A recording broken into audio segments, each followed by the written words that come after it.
Dr Mouhoubi, maître assistante en oncologie médicale au centre Pierre-Marie Curie.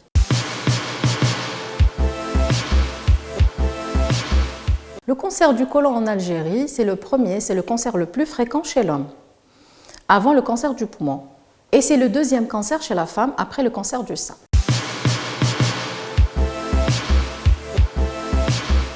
Tout à fait. Il est vraiment inquiétant parce que son incidence, en fait, elle a pratiquement doublé en une quinzaine d'années.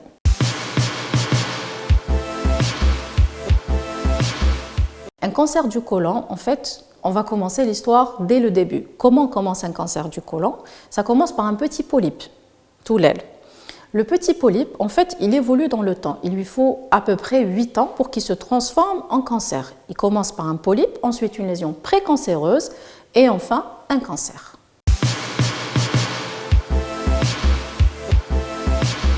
Les causes, en fait, elles sont nombreuses et on commence toujours par le tabac. Le tabac, en fait, c'est un produit qui contient plus de 40 produits cancérigènes. Il est responsable de pratiquement tous les cancers, pas uniquement le cancer du côlon. Et puis, après le tabac, nous avons l'alcool, la consommation d'alcool. Nous avons la sédentarité, le manque d'activité physique. Nous avons aussi la consommation de viande rouge. En fait, l'OMS, elle recommande de ne pas consommer plus de 300 grammes de viande rouge par semaine. Aussi, nous avons les facteurs héréditaires. Ces facteurs, malheureusement, on ne peut pas interagir, on ne peut pas les éviter.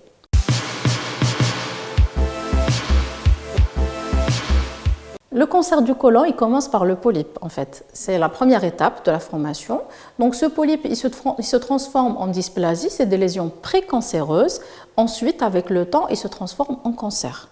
Nous, comment on aimerait agir et prévenir son apparition? C'est que dès qu'il y a le polype ou la dysplasie, on l'enlève avant qu'il ne se transforme en cancer.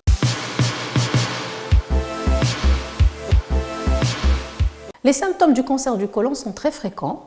Il peut être asymptomatique, il peut y avoir des douleurs abdominales, il peut y avoir une alternance entre la diarrhée et la constipation.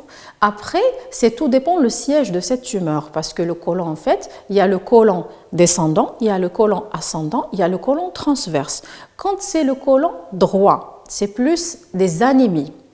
Quand c'est le côlon gauche, c'est plus des douleurs et puis ça peut donner des perforations ou des occlusions. Tout dépend le siège du côlon et aussi après quand ça se dissémine, on peut avoir des métastases hépatiques, donc des douleurs abdominales, on peut avoir des métastases pulmonaires, donc une toux, on peut avoir aussi une asthénie et une altération de l'état général quand c'est disséminé.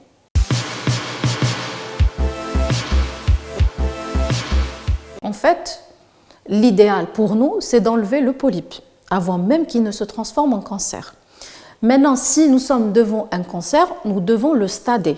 Est-ce qu'il est au stade de début, c'est-à-dire son siège il est uniquement au niveau du côlon, ou bien il a métastasé? Est-ce qu'il est au niveau des ganglions ou bien dans d'autres organes tels que le foie, tels que le poumon et les autres?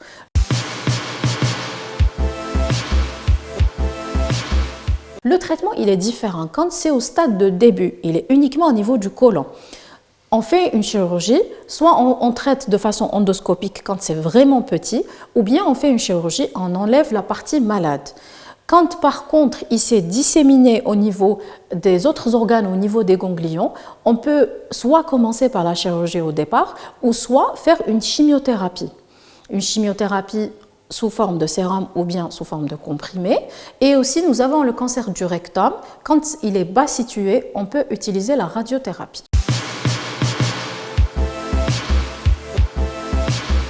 Le suivi après le traitement, donc là, on parle quand c'est localisé. Quand le patient s'est fait opérer, il a reçu sa chimiothérapie ou sa radiothérapie et il est en rémission. Donc là, on ne parle plus de maladie. La maladie, elle est derrière le malade. Là, on fait une surveillance pratiquement tous les 3 mois. On voit le patient, on l'examine, il faudrait qu'il se surveille lui-même. Et puis, on fait des radios et un bilan biologique. Bien sûr, on fait une coloscopie de contrôle.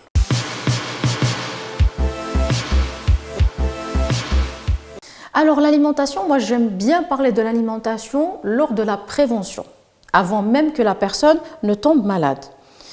En fait, il faut agir avant que la maladie n'apparaisse. Mais quand le patient a déjà fait son cancer, comment il doit s'alimenter? Nous avons deux étapes. Si le patient est en pleine période de traitement, il est en train de se faire suivre, il s'est fait opérer, il est en train de recevoir sa chimiothérapie ou sa radiothérapie.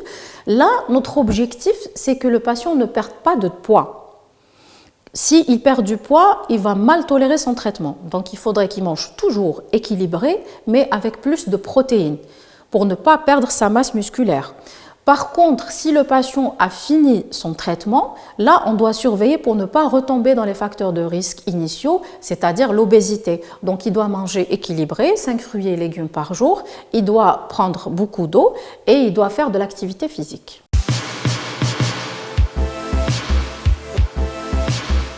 En fait, les chances diffèrent selon le stade de la maladie. Quand on est au stade de début, c'est pratiquement, ça rejoint à 100%.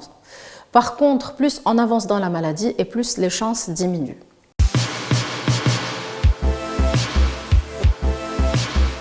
En fait, le dépistage, c'est la meilleure chose qu'on puisse faire. Pourquoi? Parce qu'on évite carrément l'apparition de cette pathologie ou bien on la diagnostique au stade de début. Comme je vous l'ai dit tout à l'heure, plus on avance dans la maladie, plus on doit utiliser des traitements plus lourds et plus la chance de guérison diminue.